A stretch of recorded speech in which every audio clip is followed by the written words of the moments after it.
अब देखते हैं हम इस पे एक न्यूमेरिकल है ना, तो न्यूमेरिकल मैंने लिख रखा है यहाँ पे, क्वेश्चन लिखा है if 10 gram of hydrogen and 96 gram of oxygen react and form water, then calculate amount of water formed and also calculate excess reagent left।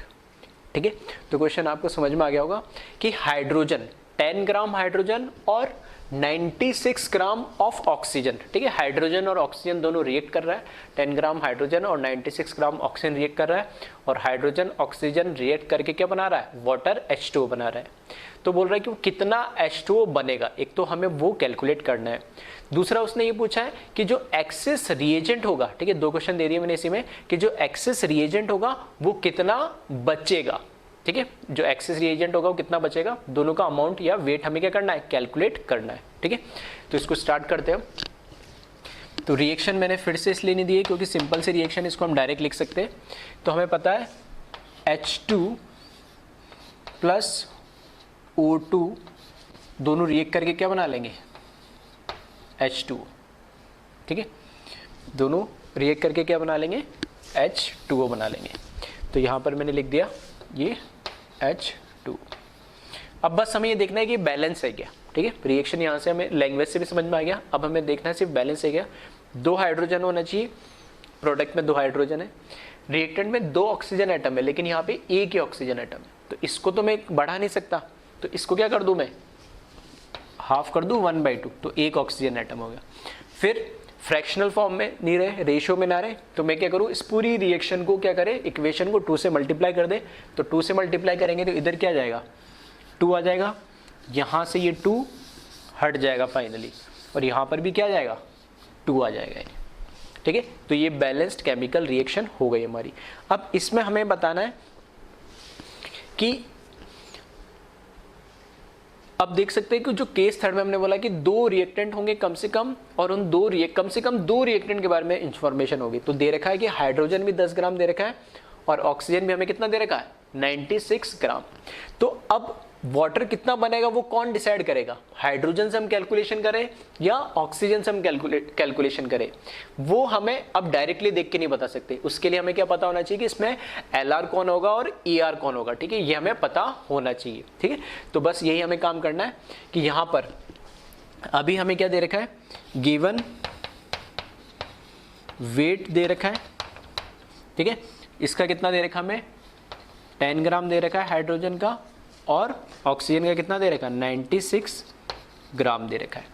तो हम क्या करें, बस इसको पहले क्या करें, क्योंकि हमें LR और ER निकालना है, तो LR और ER के लिए हमें क्या पता होना चाहिए, मोल पता होने चाहिए, ठीक है। कभी भी वेट या वॉल्यूम से हम LR ER नहीं निकालते, ठीक है। तो जो भी हमें डेटा दे रखा है उसमें किस में कन्वर्ट करें, मोल के अंदर। तो मोल के अंदर हमें कन्वर्ट करना है, तो जो मोल होगा, ठीक है, मोल में कन्वर्ट करना है, तो मोल का फॉर्मूला कौन सा यूज करेंगे, वेट अपॉन मॉलिक्यूलर वेट। तो वेट हमें दे रखा है 10, मॉलिक्यूलर वेट किसका, हाइड्रोजन का। तो हाइड्रोजन मॉलिक्यूल है, तो हाइड्रोजन मॉलिक्यूल का मॉलिक्यूलर वेट क्या होगा, एक हाइड्रोजन एटम का 1 होता है, तो 2 का कितना हो जाएगा, 2, तो ये हो जाएगा कितना, 5। यहाँ पे इसकी बात करें हम 96 weight, molecular weight of oxygen molecule, ठीक है। तो ऑक्सीजन मॉलिक्यूल, एक ऑक्सीजन एटम का होता है 16, तो 2 का कितना हो जाएगा, 32, तो 32 3 जा 96, तो 5 मोल्स हमारे पास हाइड्रोजन के हैं, 3 मोल्स हमें ऑक्सीजन के गिवन दे रखे।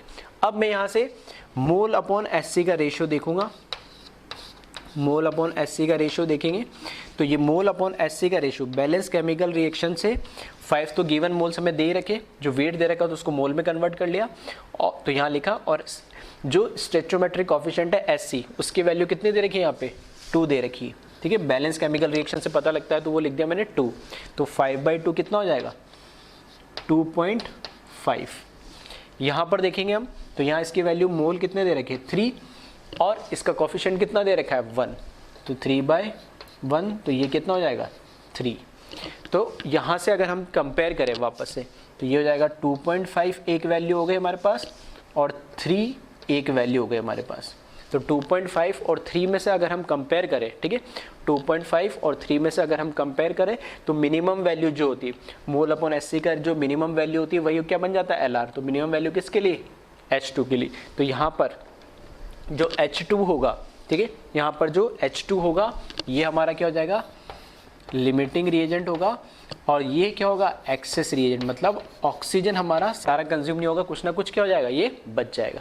तो ये इतना काम जो हमने करा है, सिर्फ हमने यहाँ से हमें क्या पता लगा है, यहाँ से हमें ये पता लगा है कि इसमें से LR कौन होगा और AR कौन होगा। अभी तक तो हमारा क्वेश्चन स्टार्ट हुआ नहीं है, ठीक है।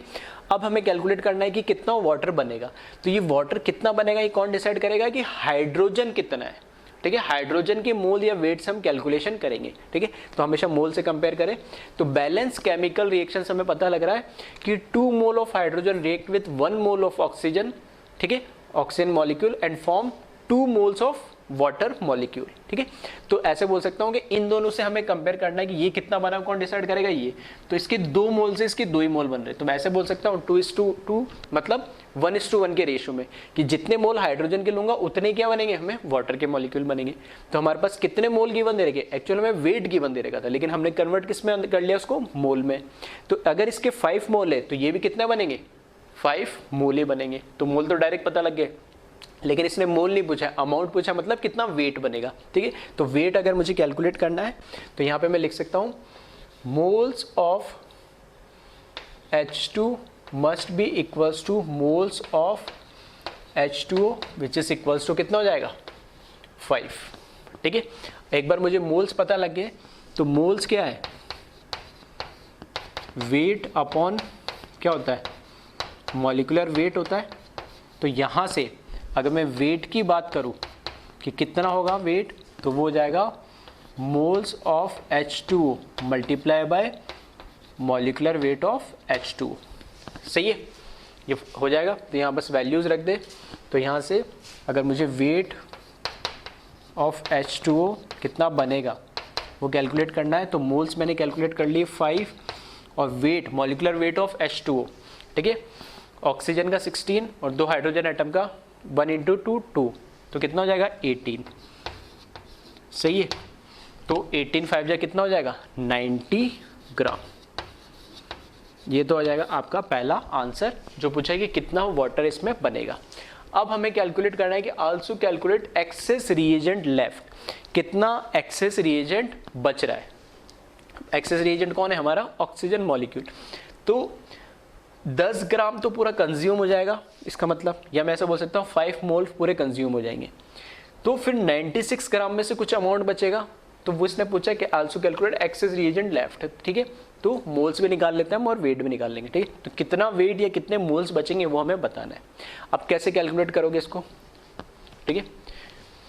तो अब आपको समझ में आ गया हो कुछ बच्चों को, ठीक है। बिल्कुल सही सोच रहे हो अगर आप ऐसा सोच रहे हो कि हमें बैलेंस केमिकल रिएक्शन से सारी चीजें देखनी। कैसे, वापस जैसे मैंने बोला कि ये कितना बनेगा कौन डिसाइड करेगा, LR, वो हमें पता लग गया। तो मैंने बोल दिया इसके 2:2 रेशियो में, मतलब जितना ये है उतना ये बन रहा है। तो यहाँ देखना ये कितना रिएक्ट करेगा वो भी मुझे कौन डिसाइड, हमने नोट लिखा था कि कितना प्रोडक्ट बनेगा वो भी LR डिसाइड करेगा, और कितना एक्सेस रिएजेंट बच जाएगा वो भी कौन डिसाइड करेगा, LR। या ऐसे भी बोल सकता हूँ कितना एक्सेस रिएजेंट रिएक्ट करेगा वो भी कौन डिसाइड करेगा, LR। तो यहाँ पर अब इस बैलेंस केमिकल रिएक्शन से मुझे पता लग रहा है कि इसके 2 मोल्स इसके 1 मोल से रिएक्ट कर रहा है।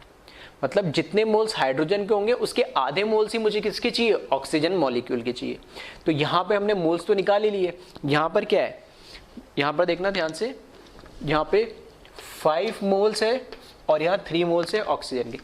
तो जो हमारा LR होता है वो तो पूरा क्या होता है, कंज्यूम हो जाता है। तो 5 मोल्स तो पूरे के पूरे क्या हो जाएंगे, कंज्यूम हो जाएंगे। अगर 5 मोल पूरे कंज्यूम हो जाएंगे तो इस बैलेंस रिएक्शन के अकॉर्डिंग उसके आधे मोल्स ही ऑक्सीजन के चाहिए होंगे। तो अगर 5 मोल्स कंज्यूम हो रहे तो ऑक्सीजन के कितने, इसके आधे, मतलब 2.5 मोल कंज्यूम होंगे। नहीं मतलब कितना रह जाएगा, 0.5 मोल अभी भी इस रिएक्शन के अंदर बच जाएगा, किसका, ऑक्सीजन मॉलिक्यूल का, जो रिएक्ट नहीं होगा। आ रही मेरी बात समझ में, फिर से सुन लेना मैं क्या बोल रहा हूँ। बैलेंस केमिकल रिएक्शन से हमें पता लगेगा। तो यहां से मुझे पता लग रहा है कि इसके 2 मोल 1 मोल के साथ रिएक्ट कर रहे हैं। तो ये तो पूरा खत्म हो जाएगा, ठीक है। तो हमारे पास इसके 5 है और इसके 3 मोल है, तो जितने हाइड्रोजन के मोल्स है उसके ही आधे मोल्स चाहिए हमें, तो बस ठीक है। कोफिशिएंट क्या है वही तो हमें पता लगता है। तो अगर हमारे पास इसके 5 मोल्स हमें गिवन दे रखे तो इसके आधे ही मोल्स, मतलब 5 के आधे कितने होंगे 2.5, ठीक है। तो 2.5 मोल ही कंज्यूम होंगे, इसका मतलब है 0.5 मोल अभी भी किसके बच जाएंगे, ऑक्सीजन मॉलिक्यूल के बच जाएंगे, वो इतना लेफ्ट हो जाएगा, ठीक है, रिमेन हो जाएगा, ठीक है। तो यही लिख रहा हूं मैं, ठीक है। तो ये मैंने समझा दिया, फिर इसको मैं लिख रहा हूं मोल्स ऑफ ऑक्सीजन लेफ्ट। तो टोटल तो 3 थे, उसमें से 2.5 कंज्यूम हो जाएंगे, तो कितने रह जाएंगे 0.5 मोल्स, ठीक है। तो अगर मोल्स यहाँ सिर्फ मैंने लिख दिया कैलकुलेट एक्सेस रीजन लेफ्ट, तो अगर मोल्स पूछता तो आंसर क्या हो जाता 0.5 मोल्स। अगर इसका वेट मुझे चाहिए तो वापस मोल वाला फॉर्मूला यूज कर लो। तो मोल का फॉर्मूला क्या होता है, moles of O2 equals to weight upon molecular weight, ठीक है। तो मोल्स कितने बच गए इसके 0.5 मोल्स। वेट अगर पूछा है तो मैं वेट यहाँ से निकाल लूँगा, और मॉलिक्यूलर वेट O2 का कितना हो जाएगा 16 × 2 32।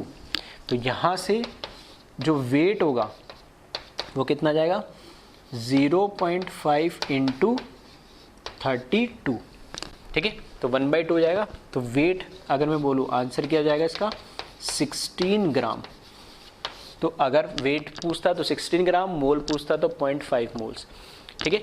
तो इस तरीके से क्वेश्चन देख सकते हो। कैलकुलेशन बहुत ज़्यादा लंबी चौड़ी नहीं, सब चीज़ें क्या लॉजिकल है, ठीक है। और लॉजिकल सिर्फ कॉन्सेप्ट से जाना है हमें। तो बेस्ट कंडीशन क्या है कि हमारे पास बैलेंस्ड केमिकल रिएक्शन होनी चाहिए जो हमेशा लिखी हुई मिलेगी, नहीं है तो हम उसको ठीक है लैंग्वेज से लिख सकते हैं, नहीं ठीक है। कुछ कुछ रिएक्शन आप लिखना भी आ रही होगी। और सबसे बड़ी बात है हमें उसको अगर बैलेंस दे रखी तो अच्छी बात, नहीं दे रखी तो सबसे पहले बैलेंस करना है, क्योंकि बैलेंस्ड होगी तभी हम बता सकते हैं कि उनकी जो स्टोइचियोमेट्रिक कोएफिशिएंट होती है वो एक मोल की जैसे ट्रीट करते हैं, किस रेशियो में वो रिएक्ट करते हैं, नहीं बस। उसके बाद हमें LR ER कैसे निकालना है वो मैं बता ही चुका हूं, और बाकी की चीजें तो हम ये कैलकुलेट पहले से कर ही रहे, ठीक है। तो इसको कॉपी कर ले। अब बात करते हैं हम सीक्वेंशियल रिएक्शन की, ठीक है। सीक्वेंशियल रिएक्शन क्या होती है, नाम से तुम्हें पता लगा होगा सीक्वेंस, ठीक है। एक सीक्वेंस में रिएक्शन हो रही है, मतलब अगर मैं बोलता हूं 4 रिएक्शन अगर हो रही है तो 4 रिएक्शन हो रही है तो एक सीक्वेंस में हो रही होगी। जब पहली रिएक्शन हो जाएगी उसके बाद सेकंड रिएक्शन होगी, सेकंड रिएक्शन होगी तो फिर थर्ड होगी, थर्ड हो जाएगी फिर फोर्थ, फिर फिफ्थ, इस तरीके से। तो एक सीक्वेंस में 1 बाय 1 जो रिएक्शंस होती है उनको हम क्या बोलते हैं सीक्वेंशियल रिएक्शंस। इसमें ऐसा क्यों होता है, क्योंकि जो पहली रिएक्शन हो रही है, फॉर एग्जाम्पल मैंने 2 या 3 कोई भी रिएक्टेंट ले लिए तो वो रिएक्ट करके कुछ ना कुछ प्रोडक्ट बना रहे होंगे। तो जो पहली रिएक्शन का हमारा प्रोडक्ट है वो दूसरी रिएक्शन का क्या काम करेगा, रिएक्टेंट जैसे, यानी तो वो जब तक रिएक्टेंट नहीं बनेगा दूसरी रिएक्शन का तब तक वो रिएक्शन कैसे प्रोसीड हो सकती, ठीक है। इसी तरीके से जो दूसरी रिएक्शन का प्रोडक्ट होगा वो तीसरी रिएक्शन के लिए क्या काम करेगा, एक रिएक्टेंट जैसे। तो सीक्वेंशियल रिएक्शन में एक सीक्वेंस में, ठीक है, 1 बाय 1 इसलिए होती है क्योंकि एक रिएक्शन कंप्लीट होगी तो उसका जो प्रोडक्ट बनेगा वो दूसरे के लिए रिएक्टेंट, दूसरी रिएक्शन जब हो जाएगी तो उसका जो प्रोडक्ट बनेगा वो तीसरे का रिएक्टेंट, एंड सो ऑन। इस तरीके से रिएक्शन 1 बाय 1 मैनर में होगी, एक साथ पैरेलल रिएक्शन का क्या मतलब है कि अलग अलग एक ही साथ 4 रिएक्शन स्टार्ट होगी। तो एक साथ 4 कब होगी, जब सबके रिएक्टेंट क्या अलग अलग होंगे, या हो सकता है कि वो रिएक्टेंट अलग अलग तरीके से रिएक्ट कर सके, ठीक है। तो इनको और डिटेल्स में वैसे पैरेलल और सीक्वेंशियल जो रिएक्शंस होती हैं इनको डिटेल में हम केमिकल काइनेटिक्स आता है 12th क्लास का टॉपिक है उसमें देखेंगे, लेकिन यहाँ मोल कॉन्सेप्ट में जो न्यूमेरिकल पॉइंट ऑफ व्यू से हमें देखना है, ठीक है, वो उस वे में मैं इसको समझाने की कोशिश कर रहा हूँ। फर्स्ट जो पॉइंट इसमें लिखा है, in sequential reaction more than 1 reaction running in sequence, ठीक है। वो मैं आपको बता ही चुका हूं कि एक से ज्यादा रिएक्शन होती है जो सीक्वेंस में 1 बाय 1, ठीक है, एक के होने के बाद दूसरी, दूसरे के बाद होने तीसरी, इस तरीके से चलती रहती है। सेकेंड पॉइंट हमने लिखा है at least 1 substance is common between 2 reaction, ठीक है। इसका क्या मतलब है, मैंने बोला कि एक रिएक्शन जो हो रही है पहली उसका कुछ ना कुछ प्रोडक्ट बनेगा, वो जो प्रोडक्ट बन रहा है वो सेकंड रिएक्शन के लिए क्या करेगा, एज ए रिएक्टेंट काम करेगा। तो मैं बोलूं फर्स्ट और सेकंड रिएक्शन में कॉमन कुछ ना कुछ हुआ, बिल्कुल हुआ। जो पहली रिएक्शन का जो प्रोडक्ट है वो दूसरी रिएक्शन के लिए क्या काम कर रहा है, रिएक्टेंट का काम। तो कम से कम एक सब्सटेंस तो कॉमन होना ही चाहिए, ठीक है। हो सकता है 2 प्रोडक्ट बन रहे हो और दोनों ही प्रोडक्ट दूसरी रिएक्शन आपस में वापस रिएक्ट करके कुछ तीसरी चीज बना ले रहे हो, लेकिन ऐसा कोई जरूरी नहीं है। लेकिन हाँ, कम से कम एक कम से कम एक सब्सटेंस तो कॉमन होना चाहिए। कॉमन कैसे होगा कि एक मैंने माना कि A प्लस बी मिलके C बनाया, ठीक है, C प्लस डी बनाया मैंने मान लिया, लेकिन C फिर किसी E के साथ रिएक्ट करके कोई अलग F ऑब्जेक्ट बना रहा है नहीं, ठीक है। तो कहने का मतलब है कि पहले रिएक्शन का प्रोडक्ट कम से कम एक दूसरी रिएक्शन का कम से कम एक रिएक्टेंट होना चाहिए। तो इस तरीके से जो सेकंड पॉइंट लिखा उसका मतलब ये कि कम से कम एक सब्सटेंस दो रिएक्शन में, मतलब दो रिएक्शन मतलब किसी भी दो रिएक्शन में नहीं, उस सीक्वेंस में फर्स्ट रिएक्शन और सेकंड रिएक्शन के बीच में एक सब्सटेंस कॉमन होगा, फिर सेकंड और थर्ड रिएक्शन के बीच में एक सब्सटेंस कॉमन होगा, और थर्ड और फोर्थ के बीच में एक सब्सटेंस कॉमन होगा, ऑन सो ऑन, इस तरीके से चलती रहेगी। तो कॉमन होने का मतलब क्या, सीक्वेंस मैंने वही बता रहा हूं कि एक का जो प्रोडक्ट बनाएगा और दूसरे के लिए क्या काम करेगा, रिएक्टेंट का काम, तो वो अपने आप क्या हो जाएगा, कॉमन हो जाएगा, ठीक है। फिर थर्ड जो पॉइंट लिखा है, अब इस पे जो क्वेश्चन बनता है वो क्या बनता है, वही मैंने लिखा, generally in sequential reaction information about substance of first reaction is given and ask about substance of last reaction और वाइस वर्सा। इसका क्या मतलब है कि हमेशा, जैसे मैंने मान लिया 4 रिएक्शन दे रखी, तो 4 रिएक्शन में मुझे क्या दे रखा होगा कि हमने अभी तक जो अभी क्वेश्चन करे, 3 क्वेश्चंस करे, 3 टाइप के क्वेश्चंस करे, ठीक है, रिएक्शन बेस्ड पे। तो एक चीज मैं और बताना भूल गया कि हो सकता है कई बच्चों को लग रहा हो कि यहाँ पे मैंने केस 2 ही लिखा हो रहेगा वो, ठीक है। मैंने अभी जब देखा उसको ध्यान से तो उसमें था कि केस 2, वो केस 3 कर लेना, ठीक है। मैंने हेडिंग तो चेंज कर दी थी, लेकिन केस 2 को केस 3 लिखना भूल गया था। तो केस 3 में क्या बोला था मैंने कि 2 से ज्यादा रिएक्टेंट तो होंगे, 2 या 2 से ज्यादा रिएक्टेंट तो होंगे, लेकिन इंफॉर्मेशन भी 2 या 2 से ज्यादा रिएक्टेंट के बारे में होगी। तो ये यहाँ पे भी यही बताना चाह रहा हूं कि जनरली क्या होता है, फर्स्ट रिएक्शन का हो सकता है किसी एक रिएक्टेंट या हो सकता है 2 रिएक्टेंट के बारे में हमें इंफॉर्मेशन दे रखी हो, वो इंफॉर्मेशन दे रखी हो और हमें पूछा हो फोर्थ रिएक्शन में जो प्रोडक्ट बन रहा है उसके बारे में कुछ उसने पूछ लिया, मोल बताओ, वेट बताओ, कुछ भी बताओ। आ रही बात समझ में? तो बस वही चीज है। इसका उल्टा ये हो सकता है कि फाइनल बोल दे फोर्थ रिएक्शन का प्रोडक्ट है उसके बारे में हमें कुछ इंफॉर्मेशन दे रखी हो और पूछ ले इनिशियल जो रिएक्शन में हमारा रिएक्टेंट था उसके बारे में पूछ ले कितने इनिशियल में मोल्स लिए थे, तो उसका बिल्कुल हम उल्टा प्रोसेस शुरू कर देंगे, ठीक है। तो कैसे होगा न्यूमेरिकल, वो एक एग्जाम्पल के थ्रू मैं बता दूंगा, ठीक है। मतलब जो थर्ड पॉइंट लिखा इसमें ये बताना चाह रहे किस तरह के क्वेश्चन बनता है। तो हो सकता है कि फर्स्ट रिएक्शन के बारे में कोई ना कोई रिएक्टेंट के बारे में इंफॉर्मेशन दे रखी होगी और लास्ट रिएक्शन में जो हमारा प्रोडक्ट बन रहा होगा उसके बारे में कुछ पूछा गया होगा। इसका वाइस वर्सा का मतलब इसका उल्टा ऐसा हो सकता है कि हो सकता है लास्ट रिएक्शन का जो प्रोडक्ट है उसके बारे में कोई इंफॉर्मेशन होगी तो उसका बिल्कुल उल्टा स्टेप चलेंगे हम कैलकुलेशन में और फर्स्ट रिएक्शन के बारे में कुछ उसने पूछा हुआ होगा, ठीक है। तो एक बार इसको कॉपी कर ले और एक क्वेश्चन को लेता हूं मैं मतलब एक एग्जांपल के फॉर्म में क्वेश्चन लिख रहा हूं और उससे हम समझेंगे सीक्वेंशियल रिएक्शन के क्वेश्चंस कैसे आते हैं और एग्जैक्टली इसका फ्रेम कैसा होता है, ठीक है। तो इसको कॉपी कर ले एक बार। अब इस पे ये क्वेश्चन मैंने दे रखा है, ठीक है। क्वेश्चन क्या दे रखा है, if 5 moles of A and 10 moles of B are reacting with each other according to given reactions, then calculate maximum mole of X form, ठीक है। मैंने 3 रिएक्शन लिखे और तीनों के अननोन के फॉर्म में, ठीक है। मतलब कोई ऐसे स्पेसिफिक रियल एलिमेंट्स नहीं लिए मैंने, ABCD XYZ इस तरीके से अननोन एलिमेंट्स ले लिए। ये पहली रिएक्शन है जिसको मैंने इस तरीके से फर्स्ट करके लिखा है, ये सेकंड, ये थर्ड, ये क्वेश्चन में गिवन होगी तुम्हें, ठीक है। 2 3 4 5 कितनी भी रिएक्शन हो सकती है। अब इस रिएक्शन को ध्यान से देखोगे तो इसमें क्या दे रखा है, 2A + 3B गिव्स 5C, ठीक है। ये जो रिएक्शन जैसे दे रखी है उसको हम वैसे ही रीड करना है और जब भी कोई रिएक्शन अननोन के फॉर्म में दे रखी हो तब अपना दिमाग नहीं लगाना है कि वो बैलेंस्ड है या नहीं है, क्योंकि अननोन में मुझे नहीं पता है कि आगे एलिमेंट, क्योंकि हम बोलते हैं जो LHS में है वो RHS में, ठीक है। हमने ये भी पढ़ा है कौन सा, principle of conservation of mass, तो उसमें हम बोलते हैं कि अगर इधर हाइड्रोजन है तो इधर भी हाइड्रोजन होना चाहिए, तो वो तो मैं देख के बता सकता हूँ, लेकिन अब वहाँ A नहीं है, यहाँ पे भी A नहीं, क्योंकि अननोन के फॉर्म में कुछ भी लिखा हो सकता है, तब हम नहीं बता सकते। तो जब भी अननोन लिखा हो तो जैसी जो रिएक्शन लिखी है उसको हमेशा क्या मान के चलना है, बैलेंस्ड मान के चलना है, ठीक है। तो यहाँ पे भी ये जो इसके कोफिशिएंट लिखे हुए उनको एज इट इज रखना, उनको चेंज नहीं करना, ये मान के चलो कि क्या है, बैलेंस्ड फॉर्म में। अब यहाँ पर क्या है, A और B रिएक्ट कर रहे हैं, यहाँ 2 मोल A के 3 मोल B के रिएक्ट करके 5 मोल C के बना रहे, ये बैलेंस रिएक्शन दे दी, ठीक है। तो इसने हमें दे दिया, ये तो हमें रिएक्शन से पता लग रहा है। गिवन हमें क्या दे रहेगा कि A के हमें कितने गिवन मोल दे रखे, 5, और B के कितने मोल दे रखे, 10।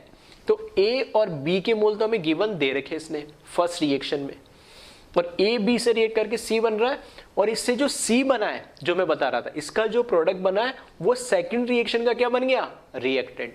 यहां पे सी फिर किसे डी रिएक्टेंट से रिएक्ट करके कुछ बना रहा है ई और एफ।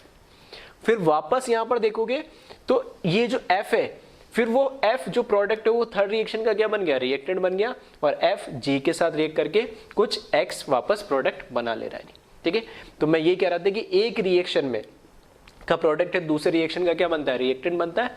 और जो हमने पॉइंट लिखा था कि दो रिएक्शन में कम से कम एक सब्सटेंस कॉमन होना चाहिए, तो जनरली कौन होगा, पहले रिएक्शन का जो प्रोडक्ट है वो दूसरे रिएक्शन में कैसे रिएक्टेंट जैसे काम कर रहे हैं, जैसे यहाँ पे सी है, फिर इस रिएक्शन में ये एफ जो प्रोडक्ट है वो दूसरे रिएक्शन के अंदर ये कॉमन है, इसमें और इसमें कोई कॉमन नहीं मिलेगा। ठीक है, किसमें, एकदम जो हम बोल सकते हैं कॉन्जिक्यूटिव रिएक्शन में, मतलब जिस सीक्वेंस में रिएक्शन होगी, जब तक ये रिएक्शन नहीं होगी तब तक ये नहीं होगी, जब तक ये रिएक्शन नहीं होगी तब तक ये नहीं होगी। तो जब एक रिएक्शन होने के बाद पर्टिकुलर जब दूसरी रिएक्शन हो रही है, उन दोनों में कोई ना कोई एक सब्सटेंस कॉमन होगा, जैसे यहाँ पे सी कॉमन है। फिर जब ये रिएक्शन हो जाएगी तभी ये रिएक्शन होगी, तो इन दोनों में कुछ कॉमन है, वो क्या है, एफ है। ठीक है, ये तो वही सारे पॉइंट्स जो वहाँ पे लिखाए थे इस एग्जाम्पल में बता दिए। अब आते हैं हम इस क्वेश्चन पे। तो क्वेश्चन में पूछ रहा है कि मैक्सिमम मोल ऑफ एक्स, मतलब ये कितना बनेगा। जो थर्ड हमने पॉइंट लिखा था मैंने न्यूमेरिकल पॉइंट ऑफ व्यू से, मैंने बोला था कि हो सकता है फर्स्ट रिएक्शन में कुछ इन्फॉर्मेशन जो हमें ए और बी के बारे में दे रखा 5 और 10 मोल, तो फर्स्ट रिएक्शन के अंदर हमें कुछ इन्फॉर्मेशन गिवन है, और थर्ड रिएक्शन का हमारे पास जो प्रोडक्ट बन रहा है उसके बारे में हमसे पूछा है। इसका उल्टा क्वेश्चन ये हो सकता था कि इसके बारे में हमें कह दिया होता कि ये इतने मोल बन रहे हैं, तो बताओ कि इसके कितने इनिशियल हमने ए या बी के मोल्स लिए होते, किसी भी एक के बारे में पूछ लेता। ठीक है, क्वेश्चन दोनों तरीके से इस तरीके से बन सकता है। अब हम आते हैं इस क्वेश्चन पे, तो इसको स्टार्ट करते हैं। ठीक है, अब हमें देखना ए के मुझे कितने दे रखे 5 मोल, और बी के मुझे कितने दे रखे 10 मोल्स। ठीक है, इसके कितने दे रखे, यहाँ पे लिख देता हूँ मैं, इसके 5 मोल दे रखे, और इसके कितने दे रखे 10 मोल। अब सी के कितने मोल बनेंगे मुझे कैसे पता लगेगा, तो वापस ये कौन सा आ गया, केस थर्ड, जिसमें कम से कम दो रिएक्टेंट के बारे में इंफॉर्मेशन, ए और बी दो रिएक्टेंट के बारे में इंफॉर्मेशन है, तो मैं डायरेक्ट नहीं बता सकता सी कितना बनेगा।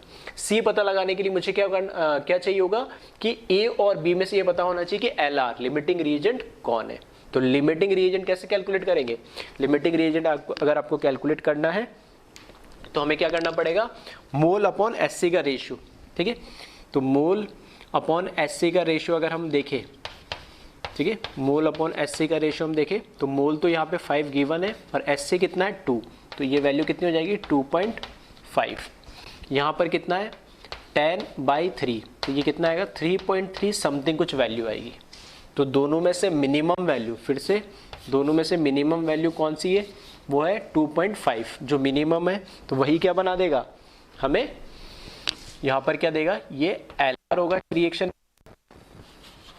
और ये क्या होगा ई आर।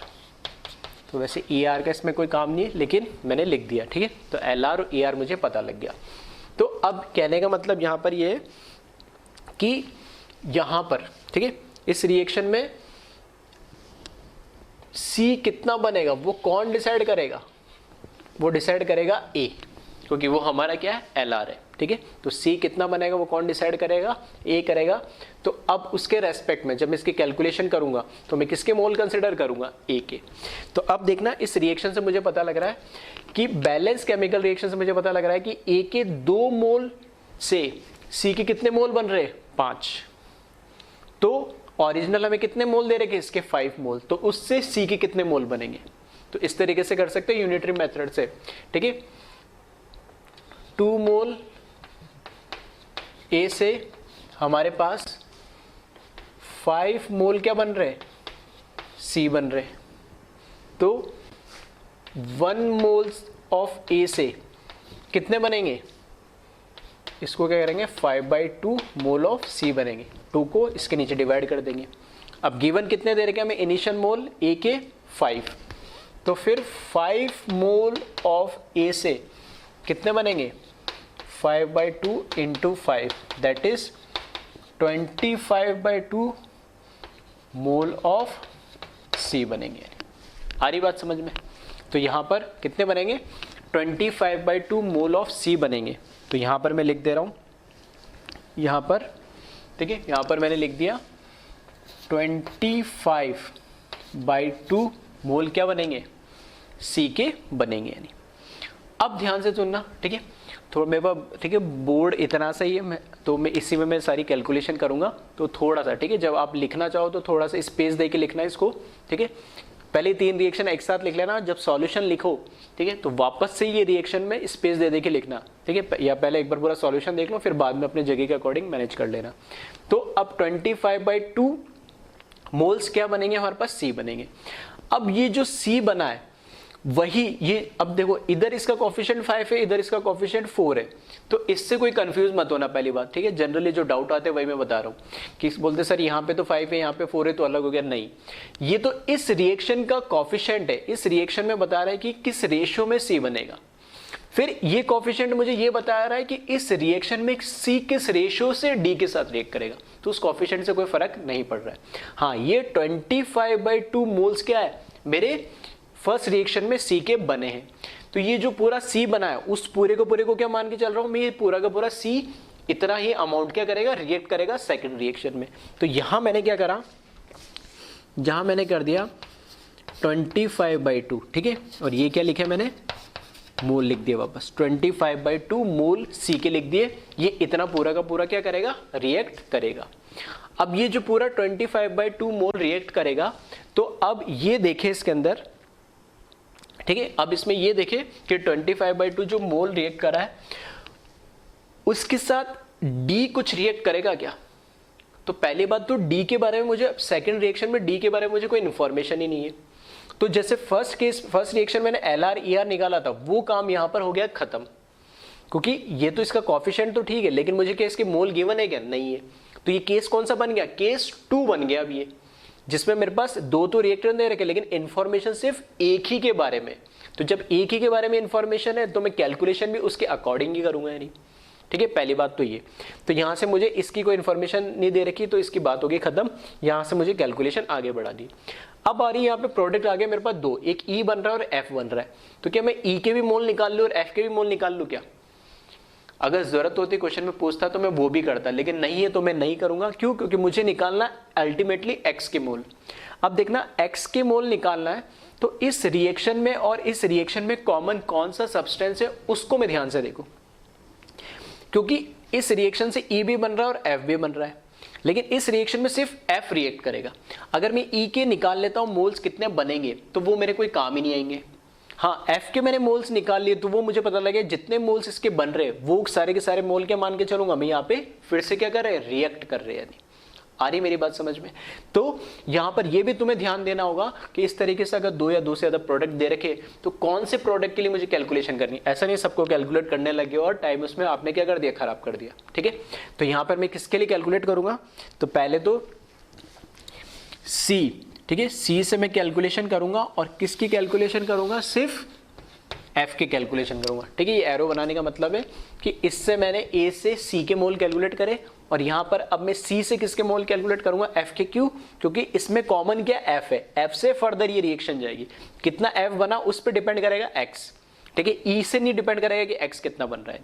ठीक, अब आ जाओ यहाँ पे, तो वापस वही लिख रहा हूं मैं। ठीक है, ये लिखा था मैंने फर्स्ट रिएक्शन के लिए। ठीक है, सेकंड रिएक्शन के लिए वापस इसी तरीके से लिखेंगे।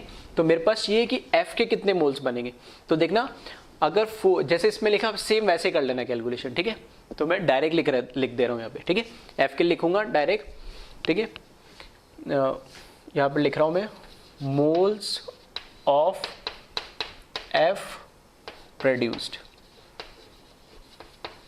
ठीक है, तो कैलकुलेशन कैसे लिखेंगे, जैसे यहाँ पे लिखा था सेम ऐसे लिख लेना। 2 मोल्स ऑफ A लिखा ना, वैसे यहाँ पे क्या लिखेंगे, इस बैलेंस केमिकल रिएक्शन से मुझे दिख रहा है कि 4 मोल ऑफ C से कितना बनेगा, 6 मोल ऑफ F। तो यहाँ पे लिखेंगे 4 मोल ऑफ C से कितना बनेगा, 6 मोल ऑफ F बनेगा। ठीक है, फिर 1 मोल से कितना बनेगा, तो 6/4 आ जाएगा। तो फिर हमें गिवन टोटल मोल्स कितने हैं इसके पास, 25/2 मोल्स। तो इससे कितना बनेगा, तो यहाँ पे मैं डायरेक्ट लिख रहा हूँ। तो देखना 4 मोल से 6 बनेगा, तो 1 मोल से कितना बनेगा, 6/4, और 25/2 से कितना मिलेगा, तो उससे क्या कर देंगे, इसको मल्टीपल, ठीक है। मेरे पास जगह नहीं है इसलिए मैं ये इस तरीके से यूनिटरी मेथड यहाँ पे लगा रहा हूँ, डायरेक्ट मैं ये वैल्यू लिख रहा हूँ, ठीक है। तो इसी तरीके से चाहो तो जब आप सॉल्यूशन लिखो तो इस तरीके से इसको भी लिख सकते हो। तो जब इसको कैलकुलेट करेंगे, ठीक है, तो ये तो हो जाएगा 3 टाइम्स, तो ये कितना हो जाएगा 25/3 70, तो 75 बाई कितना आ जाएगा 4 आ जाएगा, सही है। तो 75/4 मोल्स बनेंगे किसके, एफ के यानी, ठीक है। तो यहाँ पर बस मैं डायरेक्ट लिख दे रहा हूँ, यहाँ पर 75 बाय कितने 4 मोल्स एफ के बन गए। अब ये जो 75/4 मोल्स एफ के बने, ये मान के चल रहा हूँ कि सारे के सारे जो मोल्स है वो थर्ड रिएक्शन में क्या करेंगे, पार्टिसिपेट करेंगे और रिएक्ट करेंगे। तो यहाँ पे मैं फिर से लिख दे रहा हूँ, यहाँ पे जो मोल है ये है मेरे पास 75/4 मोल्स, ठीक है, 75/4 मोल्स है ये। अब इससे मुझे पता करना है कि x कितना बनेगा। फिर से g के बारे में मुझे कोई इन्फॉर्मेशन नहीं है तो फिर इसका कोई लेना देना नहीं है। हाँ, मुझे तो क्योंकि x क्वेश्चन में फाइनल मुझे क्या पूछा है, x के बारे में पूछा है और यहाँ x पे मैं आ गया, तो f से मैं डायरेक्ट क्या करूँगा, कैलकुलेट करूँगा किसकी, x की वैल्यू है, ठीक है। तो यहाँ से वापस वही आ गया। अब तो समझ में आ गया होगा कि बैलेंस केमिकल रिएक्शन से मुझे पता लग रहा है कि 3 मोल f से क्या बनेगा 8 मोल ऑफ x, तो 1 मोल से कितना बनेगा f के 8/3, तो 70/4 से कितना मिलेगा, तो डायरेक्ट लिख दे रहा हूँ मैं, ठीक है। तो यहाँ पे लिख दे रहा हूँ मोल्स ऑफ x प्रोड्यूस्ड, ठीक है। तो वापस यहाँ लिख रहा हूँ मैं 3 मोल से 8 बनेगा तो 1 मोल से कितना बनेगा 8/, ठीक है।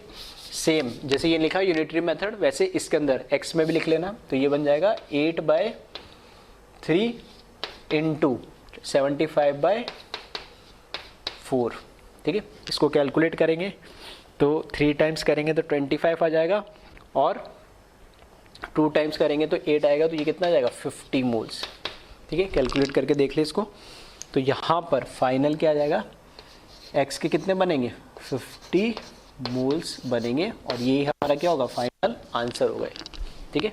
ये हमारा फाइनल आंसर है। तो इस तरीके से सीक्वेंशियल रिएक्शन, ठीक है, मैंने 3 रिएक्शन लिए सीक्वेंस में से 4 भी हो सकती है, 2 भी हो सकती है, 5 भी हो सकती है, ठीक है। तो बस सारे कॉन्सेप्ट इस एग्जांपल से मैंने समझाने की कोशिश करी। और क्वेश्चन रिवर्स भी हो सकता था वो क्या करता, ये दे देता कि 50 मोल्स हमारे पास x अगर बन रहे इस 3 सीक्वेंशियल रिएक्शन के अंदर, तो मुझे बताइए ए की जगह वो बोल देता बी के मोल्स बताओ कितने इनिशियली होंगे, या बोल देता कि ए के इनिशियल मोल्स कितने होंगे।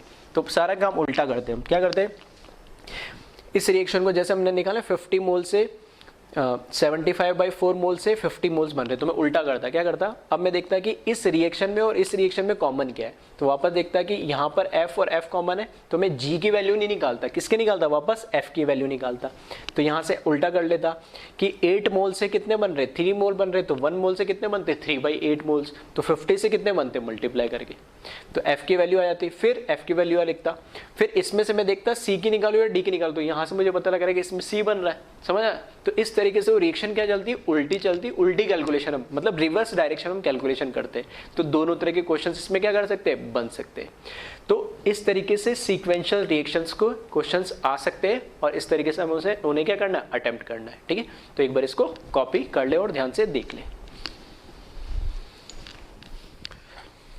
नेक्स्ट टॉपिक है प्रिंसिपल ऑफ एटॉमिक कंजर्वेशन, ठीक है, जिसे हम शॉर्ट में POAC भी बोलते हैं, ठीक है, प्रिंसिपल ऑफ एटॉमिक कंजर्वेशन, ठीक है।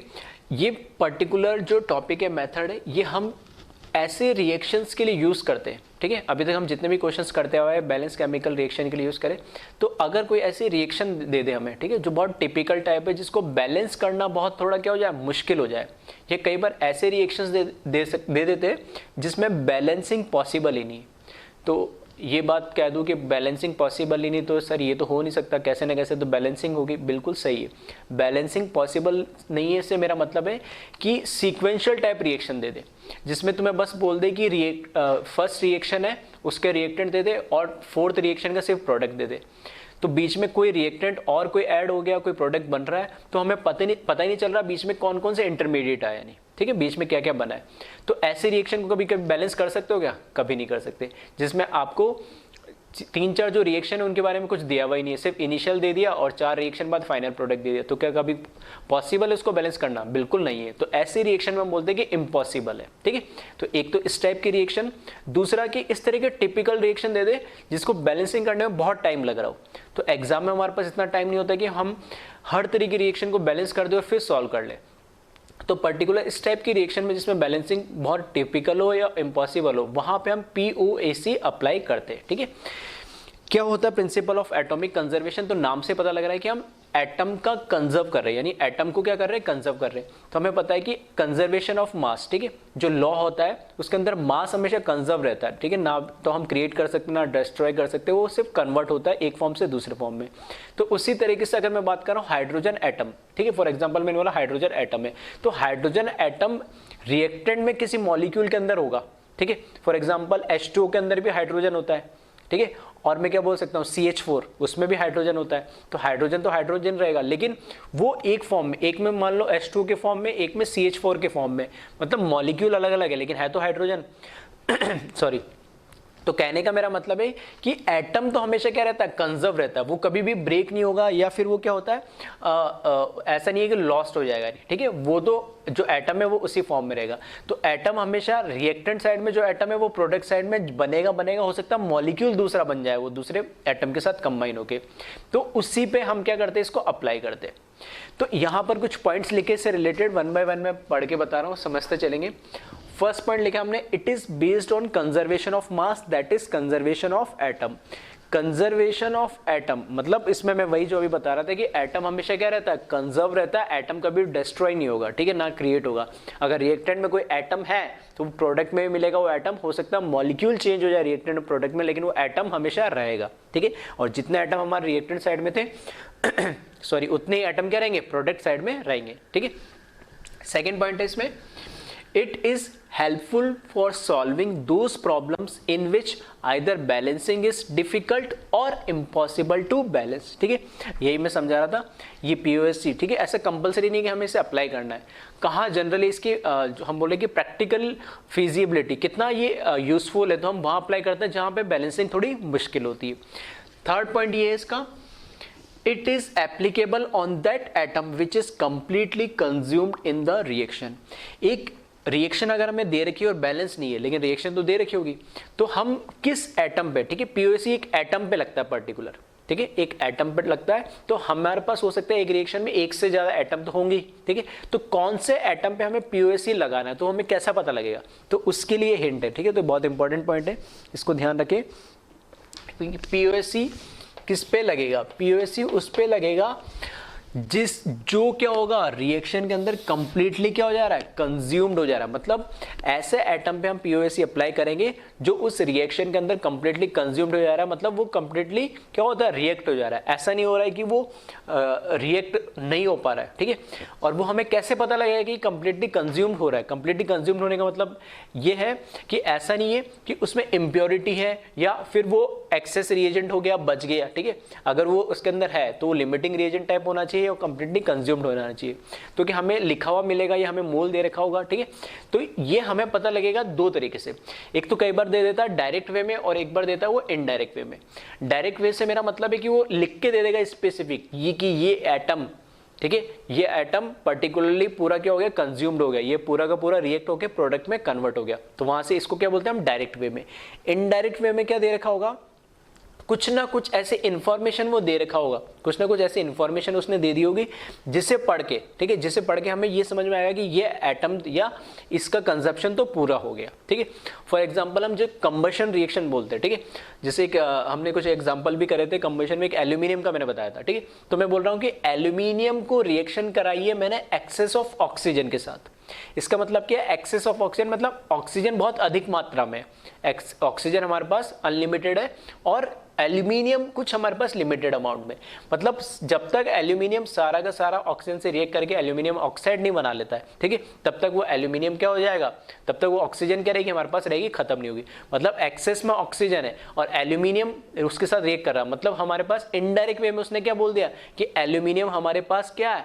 एक वो एलिमेंट है जो कंप्लीटली क्या हो जा रहा है, कंज्यूम हो जा रहा है ड्यूरिंग द रिएक्शन। ठीक है, तो इस तरीके से इनडायरेक्ट वे में कुछ ना कुछ, ये एक एग्जांपल दिया, हमेशा ऐसा नहीं होगा, कुछ ना कुछ ऐसी लैंग्वेज लिखी होगी जिससे हमें समझ में आएगा पढ़ के कि हाँ इसका कंजप्शन कंप्लीटली हो रहा है। ठीक है, तो वही पॉइंट लिखा है मैंने नेक्स्ट कि information about that atom directly और indirectly given in the problem. ठीक है, तो वो डायरेक्ट वे में भी लिखा हो सकता है कि पूरा कंप्लीटली कंज्यूम हो रहा है, या इनडायरेक्ट वे में कुछ ना कुछ इस तरीके से लैंग्वेज लिखी होगी। लास्ट पॉइंट, ठीक है, ये भी बहुत इंपॉर्टेंट है कि जब हम पीओएससी को जब अप्लाई करेंगे तो ठीक है, जब हम पीओएससी को अप्लाई करेंगे तो हमें ध्यान क्या रखना है, कंजर्वेशन ऑफ एटम की या मास की। तो वही लिखा है नंबर ऑफ एटम, जिस भी एटम पे हम पीओएससी अप्लाई कर रहे हैं उस एटम की बात कर रहा हूँ। ठीक है, जिस भी एटम पे उस रिएक्शन में हम पीओएससी को अप्लाई कर रहे हैं वो एटम रिएक्टेंट साइड में as well as product side में, दोनों साइड में क्या होना चाहिए, इक्वल होना चाहिए। सही है ना, जितना रिएक्ट करा तो वो किस में कन्वर्ट हो जाएगा, प्रोडक्ट में।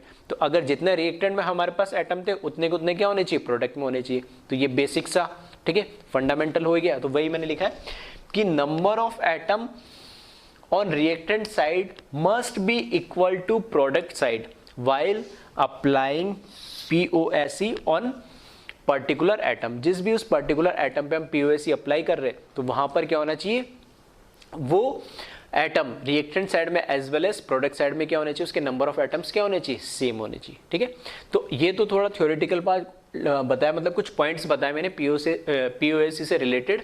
अब एक एग्जांपल में लेता हूं और उसमें मैं एक्सप्लेन करता हूं कि कैसे पीओएससी को अप्लाई करना है। ठीक है, फिर एक पर्टिकुलर स्पेसिफिक न्यूमेरिकल भी ले लूंगा कि न्यूमेरिकल में किस तरीके से पूछा जाता है।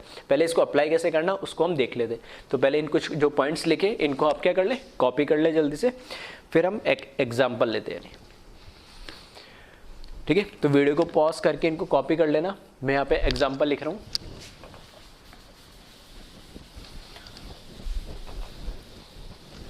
इस एग्जाम्पल के थ्रू पहले तो मैं ये बता रहा हूँ कि क्योंकि एग्जाम्पल है तो मैं बता रहा हूँ कि पीओएससी को अप्लाई कैसे करना है। ठीक है, अप्लाई किस पे होगा उसकी कंडीशन मैंने बता दी है, वो हमें क्वेश्चन में हिंट दे रखा होगा कि उसका कंजप्शन क्या हो, कंप्लीटली हो।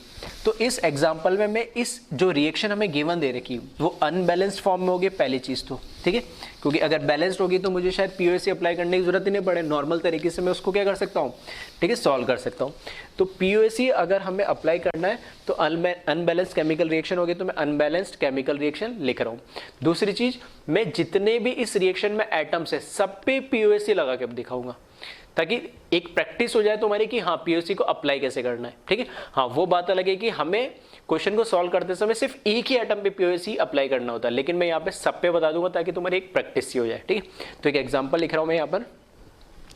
एग्जांपल है हमारा यहाँ पे जो पीओएससी कैसे अप्लाई करते हैं, तो मैं लिख रहा हूँ यहाँ पे H2S प्लस HNO3।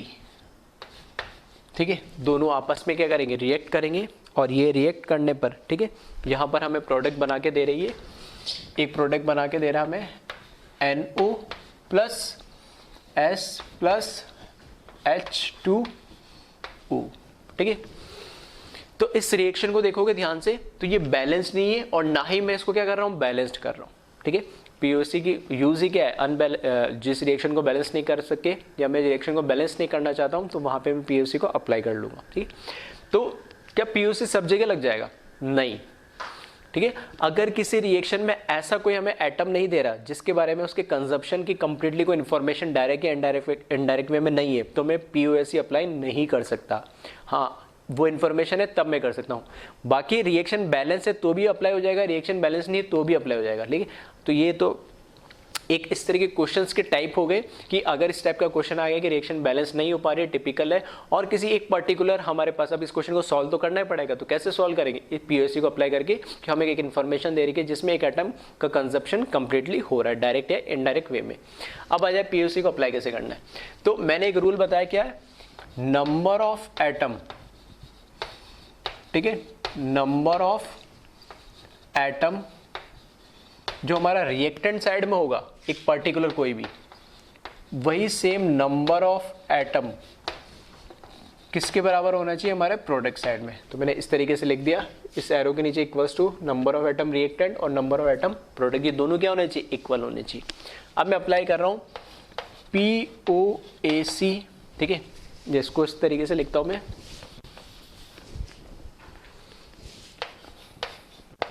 अप्लाइंग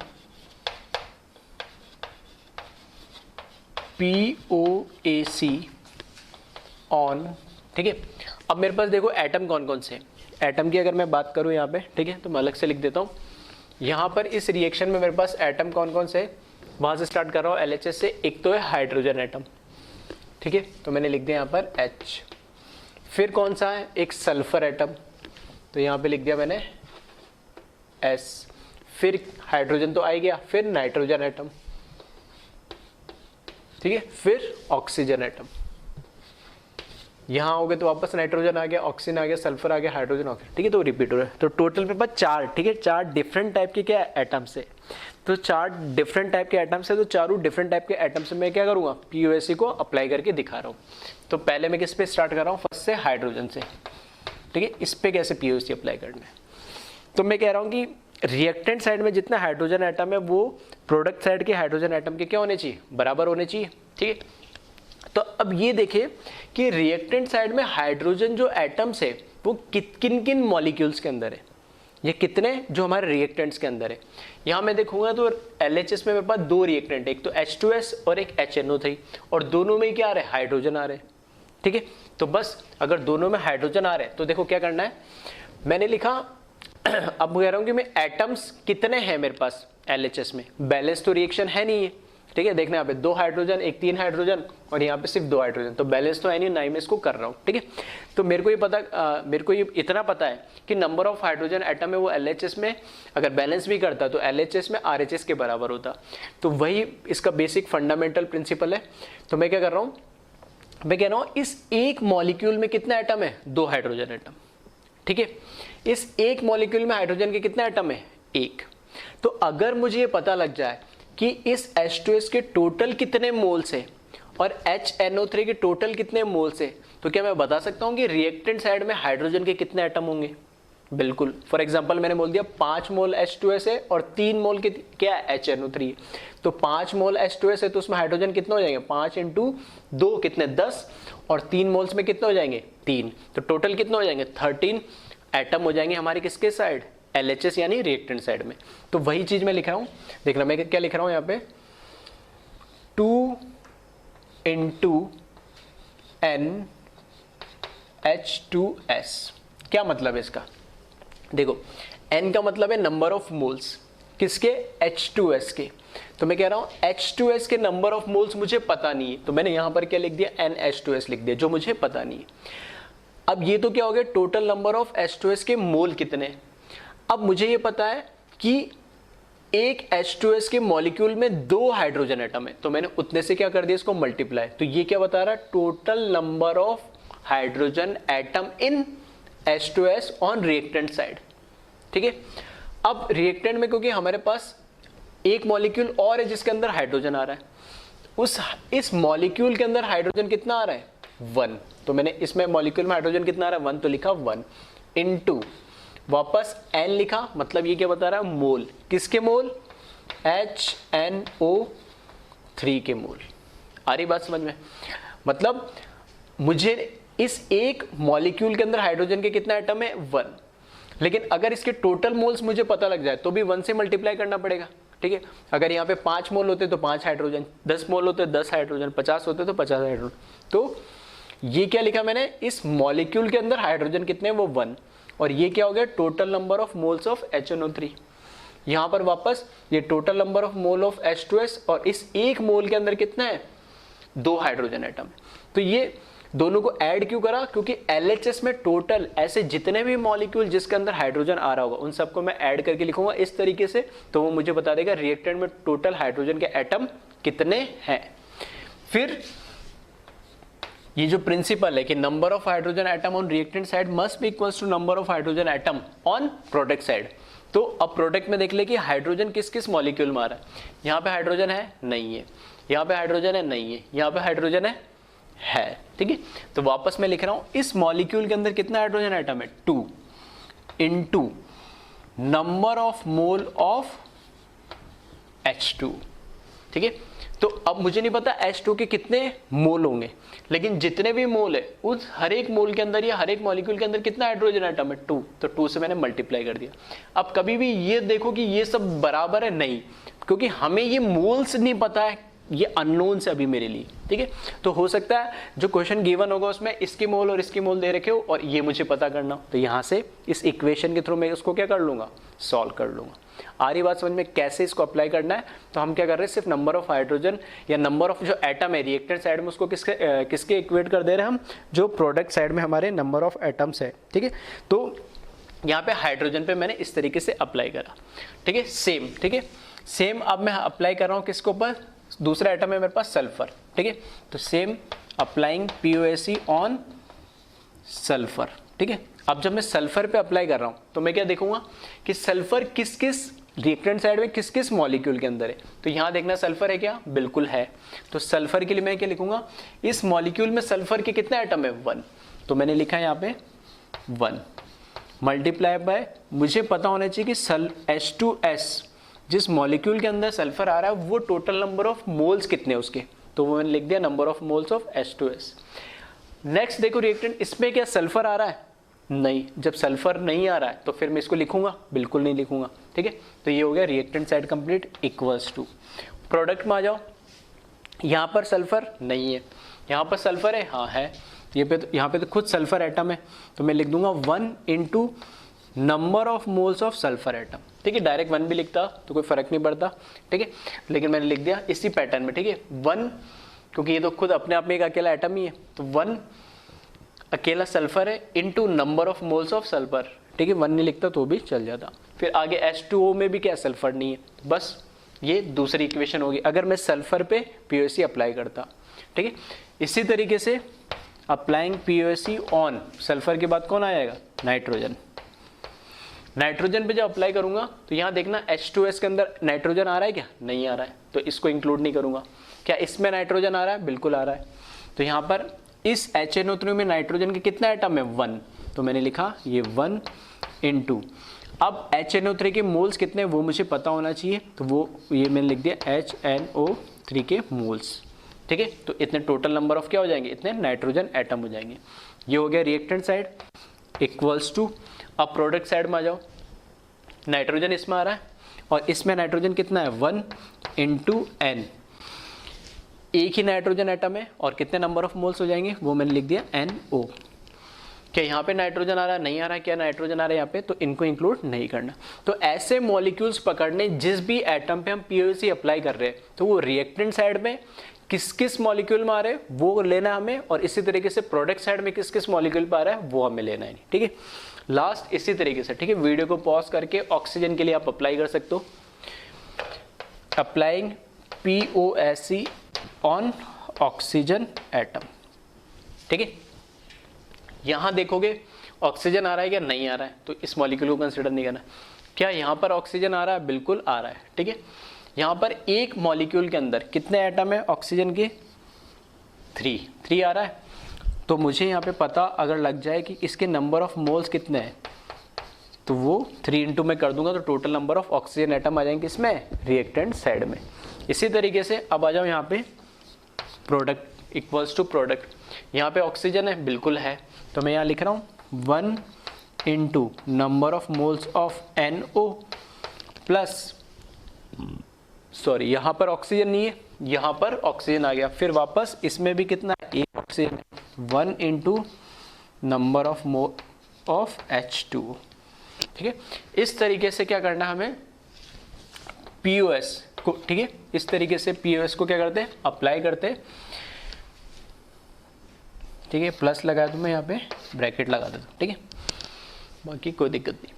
तो इस तरीके से मैंने एक रिएक्शन के अंदर जितने डिफरेंट एटम थे सब पे POSE अप्लाई करके बता दिया। तो सिंपल सा रूल POSE का क्या है कि हमारे पास एक, ठीक है, हमारे पास एक रिएक्शन के अंदर किसी एक पर्टिकुलर, अभी मैंने 4 पे अप्लाई करा 4 बार, ठीक है, तो हर बार नहीं करना ऐसा, हमें वो रिएक्शन या हमें उस क्वेश्चन को देखना पड़ेगा किस पे पीओसी अप्लाई करना, और कैसे पता लगेगा मैंने बता दिया, कंजप्शन से पता लगेगा, ठीक है।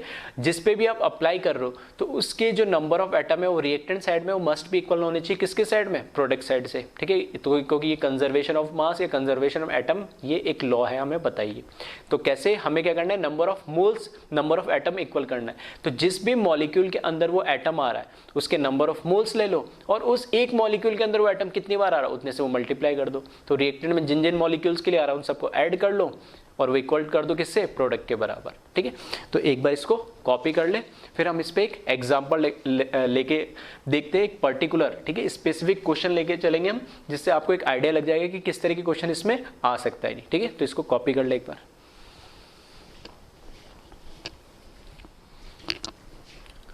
अब इस पे एक न्यूमेरिकल हम देख लेते हैं। सॉरी, क्वेश्चन हमें लिखा दे रखा है 27.6 ग्राम of K2CO3 potassium carbonate is treated with series of reagents so that all carbon convert into K2ZN3 FeCN6 2, ठीक है।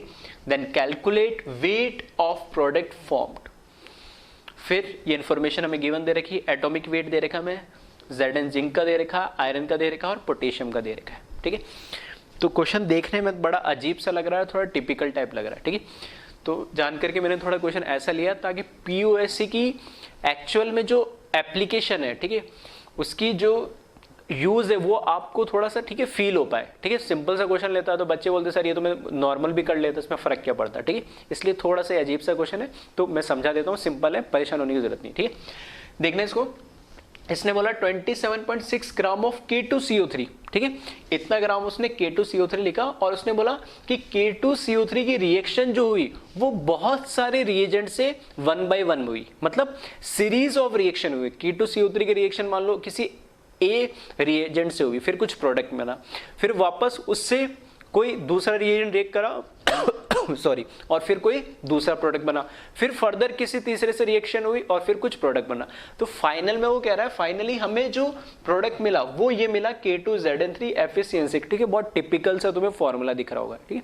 तो शायद मैंने जब मॉलिक्यूलर फॉर्मूला जब कैलकुलेट करना था तब भी मैंने ये बताया था, इस तरह कंपाउंड को हम क्या बोलते हैं, कॉम्प्लेक्स कंपाउंड या कोऑर्डिनेशन कंपाउंड बोलते हैं। और इस पे पूरा एक हमारा चैप्टर है 12th क्लास में, ठीक है, उसको हम डिटेल में पढ़ेंगे। जब ये ऐसे ब्रैकेट लगा देते, ठीक है, तो वो हमें बताता है ये कॉम्प्लेक्स कंपाउंड है, ठीक है। इसको इसके बारे में हम अभी, ठीक है, रिडॉक्स में भी पढ़ेंगे और थोड़ा मैं उसमें डिटेल में बताऊंगा। अभी मान के चलने पूरा एक कंपाउंड है, ठीक है, इसको लेके परेशान मत होना। अब उसने बोला है कि हमारे पास ये इनिशियल रिएक्टेंट था और फाइनल हमें ये प्रोडक्ट मिला है। नहीं, अब कैसे मिला है, बीच में कितने सारे रिएक्शन है वो हमें पता ही नहीं। तो अब बताओ क्या इस रिएक्शन को आप लिख सकते हो, और लिख ही नहीं सकते तो फिर बैलेंसिंग की बात आती है क्या, वो तो पॉसिबल ही नहीं है। तो ये कौन सा हो जाएगा, नेक्स्ट टू इम्पॉसिबल वाला केस आ गया, ठीक है। तो डिफिकल्टी नहीं है, ये तो इम्पॉसिबल होगा कि मैं बैलेंस करने की बात ही नहीं कर रहा। क्यों, क्योंकि हमें तो पता ही नहीं है कि रिएक्शन हो क्या रही है, किसके साथ हो रही है, ठीक है। अब दूसरी बात इसने पूछा है calculate weight of product form, मतलब ये जो प्रोडक्ट बना है इसका कितना वेट होगा, कितना प्रोडक्ट बना है उसका हमें वेट अमाउंट पता करना है, नहीं, ठीक है। अब कैसे, मैं बोल रहा हूँ कि इसको पीओएसी अप्लाई करना है, ठीक है। अगर रिएक्शन लिख देता तब तो मैं नॉर्मल मोल कॉन्सेप्ट से करने की कोशिश करता, अगर बैलेंस नहीं हो रहा तो बैलेंस करने की कोशिश करता, लेकिन यहाँ तो रिएक्शन लिख ही नहीं सकते, ठीक है। तो अब यहाँ पे पीओएसी अगर मुझे अप्लाई करना है तो मैंने बोला था कंडीशन है कि हमारे पास कुछ ना कुछ ऐसे इंफॉर्मेशन गिवन हो जिससे हमें पता लगे कि किसी एक एटम पे हमें पीओएसी अप्लाई करनी है या नहीं करनी है और कौन सा एटम होगा। तो यहाँ पे ध्यान से पढ़ोगे तो यहाँ क्या लिखा है, सो दैट, ठीक है, so that all carbon convert into K2ZN3 FeCN6 twice, मतलब जितना भी हमारे पास इस K2CO3 के अंदर जितना भी हमारे पास कार्बन एटम था इसके अंदर 27.6 ग्राम ऑफ K2CO3 जो हमने लिया था उसमें जितना भी कार्बन का कंटेंट था वो सारा का सारा किसमें कन्वर्ट हो गया, हमारे फाइनल प्रोडक्ट में। मतलब हमारे पास जो इनिशियल रिएक्टेंट था उसका सारा का सारा कंजप्शन हो गया और सारा का सारा कन्वर्जन हो गया किसके अंदर, फाइनल प्रोडक्ट में। तो यहां से मुझे हिंट मिल गई है क्या, कि मैं किसके ऊपर पीओएसी अप्लाई करूंगा कार्बन के ऊपर, ठीक है। यहाँ डायरेक्ट इन्फॉर्मेशन दे दी, इसे इनडायरेक्ट नहीं बोलूंगा, क्या दे दी इसने, डायरेक्ट इन्फॉर्मेशन दे दी, ठीक है। फिर अब आ जाओ, ठीक है, इसके अब सॉल्यूशन की अगर मैं बात करूं तो मेरे पास मुझे सिर्फ इतना पता है कि मेरे पास K2CO3 कुछ इनिशियल प्रोडक्ट था और मैं कोई रिएक्शन नहीं लिख रहा हूं, मैं बस एक रिप्रेजेंटेशन बता रहा हूं कि इससे मुझे फाइनल ये प्रोडक्ट मिला। बहुत सारे इंटरमीडिएट सीक्वेंशियल रिएक्शन हुई जो मुझे पता नहीं है, उसके बारे में कोई आइडिया नहीं है, बस ये मुझे पता है कि इनिशियल रिएक्टेंट ये था और फाइनल प्रोडक्ट मुझे ये मिला है, ठीक है। अब पीओएसी मुझे अप्लाई करना है किस पे, वो भी मुझे पता लग गया, किस पे, कार्बन पे। तो applying POAC principle of atomic conservation on carbon, ठीक है। कार्बन पे जब मैं अप्लाई करूंगा तो देखना ये मेरे लिए एक तरीके से क्या होगा, इनिशियल ये रिएक्टेंट टाइप हो गया और ये फाइनल प्रोडक्ट टाइप, ठीक है। तो यहां पे देखना मेरे पास इनिशियली कार्बन के इसके अंदर कितने, कार्बन के इसमें कितने हैं, एक ही कार्बन का एटम है, तो मैं यहां पे लिख रहा हूं 1 multiply by number of moles of K2CO3, ठीक है। तो यहां पे मैं लिख रहा हूं K2CO3 इज इक्वल्स टू, ये हमारा इनिशियल रिएक्टेंट है, बीच में क्या हो हमें नहीं पता, लेकिन ये फाइनल हमारा प्रोडक्ट मिल गया, मतलब जितना इसमें कार्बन था वो सारा का सारा किसमें, इसमें कन्वर्ट हो गया, ठीक है। तो यहां पे देखना अब कार्बन कितने हैं, ये तो पोटेशियम, ये जिंक, इस ब्रैकेट के बाहर पूरे के बाहर क्या लगा है 2, और उसको भी ध्यान से देखोगे तो ये तो है आयरन, और यहाँ एक ब्रैकेट और लगा जिसमें C और N, कार्बन और नाइट्रोजन दोनों लिखा है। तो देखना इस ये जो कार्बन है और नाइट्रोजन है, इस ब्रैकेट के बाहर लिखा है 6, मतलब 6 कार्बन तो ये हुए, और इस पूरे ब्रैकेट के बाहर 2 लिखा है, तो मतलब 6 × 2 टोटल कितने हो जाएंगे, 12 कार्बन हो जाएंगे। आ रही बात समझ में मेरी, ठीक है। क्या बोल रहा हूँ मैं, हमें क्योंकि कार्बन से मतलब है, तो कार्बन देखना यहाँ है, और कार्बन देखोगे तो इस ब्रैकेट के अंदर और ब्रैकेट के बाहर इधर क्या लिखा है 6, मतलब 6 कार्बन तो यहाँ पर है, और इसके बाहर भी एक ब्रैकेट लगा है स्क्वायर ब्रैकेट टाइप, और उसमें भी लिखा है 2, मतलब जितने भी है उसके क्या हो जाएंगे, ट्वाइस हो जाएंगे, तो 6 × 2 कितना हो जाएगा 12, तो 12 कार्बन हमारे पास इसके अंदर है, वो मैं लिखा 12 × फिर इसके नंबर ऑफ मोल्स, किसके नंबर ऑफ मोल्स, इस पूरा जो ये हमें कंपाउंड दे रखा है, ठीक है, इस पूरे मॉलिक्यूल के नंबर ऑफ मोल्स, ठीक है। तो इसको ऐसे लिख दे रहा हूं मैं K2ZN3 FeCN6 होल ट्वाइस 2, इस तरीके से, ठीक है। अब देखना, अब हमें एक्चुअल में पता क्या करना है, हमें जो फाइनल प्रोडक्ट बना है, ठीक है, ये फाइनल जो प्रोडक्ट बना है इसका क्या वेट पता करना है, अमाउंट पता करना है। तो देखो मोल, और ये भी मोल है, क्या K2CO3 के मैं मोल्स निकाल सकता हूं, मोल का फॉर्मूला क्या होता है, एक वेट अपॉन मॉलिक्यूलर वेट, तो वेट तो मुझे दे रखा है यहाँ पे कितना 27.6 ग्राम, ठीक है, इसका वेट मुझे दे रहेगा।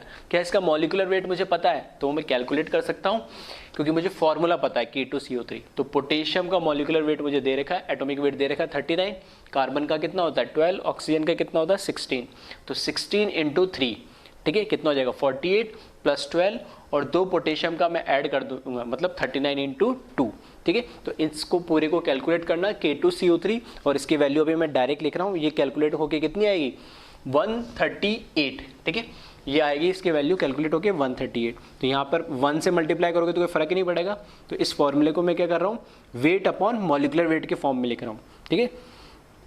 तो डायरेक्ट लिख दूँ, तो ये वेट अपॉन, ठीक है, एक बार लिख देता हूँ, मॉलिक्यूलर वेट इसी की बात कर रहा हूँ मैं, is equals to 12 as it is into, यहाँ पर भी इसको क्या लिख रहा हूँ मैं, वेट अपॉन, इसको भी क्या लिख रहा हूँ, मॉलिक्यूलर वेट।